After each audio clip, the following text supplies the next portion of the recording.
Mohun Bagan ISL champion মানে ভারত সেরা, আর মোহনবাগান কলকাতা লিগে প্রথম পাঁচে থাকে না, এটা কিন্তু মোহনবাগানকেও ভাবতে হবে।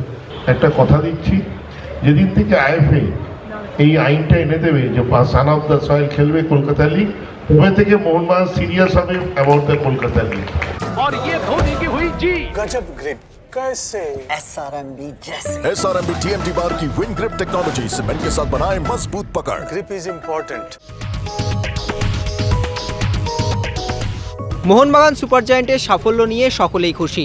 এদিন সন্তোষ ট্রফি জয়ী ফুটবলারদের সংবর্ধনা দিতে এসে মোহনবাগান ক্লাবে তেমনটাই জানালেন ক্রীড়ামন্ত্রী অরূপ বিশ্বাস।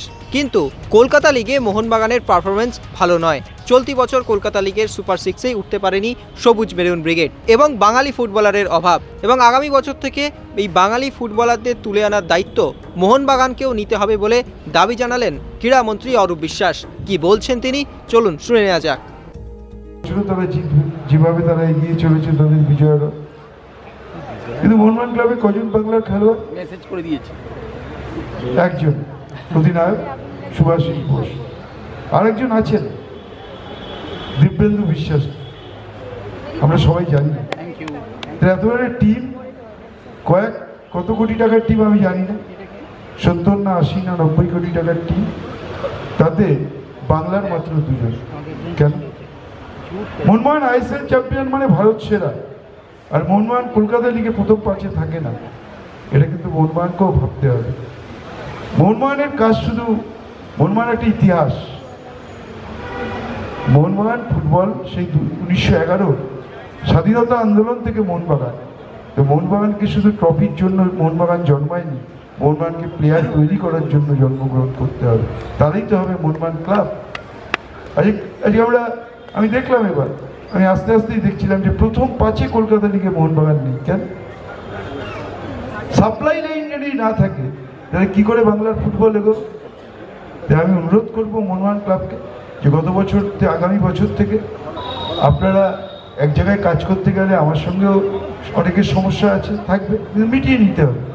আইএফএ মোহনবাগান এই সমস্যাটা আমি অনেকবার চেষ্টা করেছি, দুজনকে নিয়ে বসেছি, নিয়ে এটাকে মেটাতে হবে, মিটিয়ে কলকাতা লিগ ভালো করে খেলতে হবে, সাপ্লাই লাইনটা বাড়াতে হবে। আরে ভাই, আমি তো বারবার বলছি, আমি তথ্য ঘেটে বলছি, যতদিন বাংলা ফুটবলার না দেবে ভারতীয় ফুটবল 96 থেকে 126-এ গেছে, কবে 136 না 46-এ যাবে আমি বলতে পারবো না। যেদিন ওই ভারতীয় দলে বাংলা অন্তত 7 থেকে 8 জন খেলোয়াড় খেলবে, আবার আমরা 90-এর নিচে আসবো, এছাড়া কোনোভাবে সম্ভব না। এখানে বসে আছেন সব অতীতের প্লেয়াররা, কোথায় ছিল তখন? আমাদের পজিশন কি ছিল? আর আজকে আমরা কোথায়?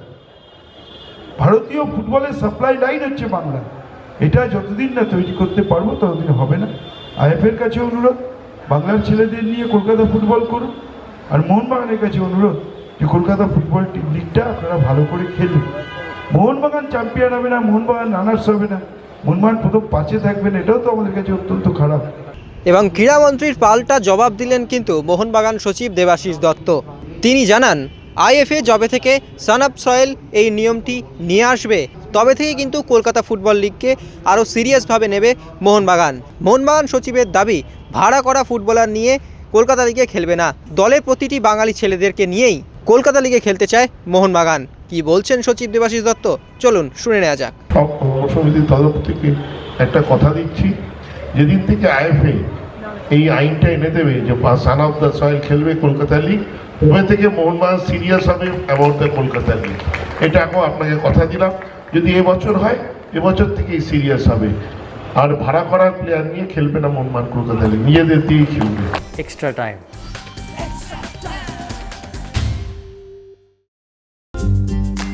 লেটেস্ট নিউজ আর এক্সক্লুসিভ ভিডিওর সঙ্গে আপডেট থাকতে এখনই সাবস্ক্রাইব করুন আমাদের ইউটিউব চ্যানেল। বেল আইকনে ক্লিক করতে ভুলবেন না যেন।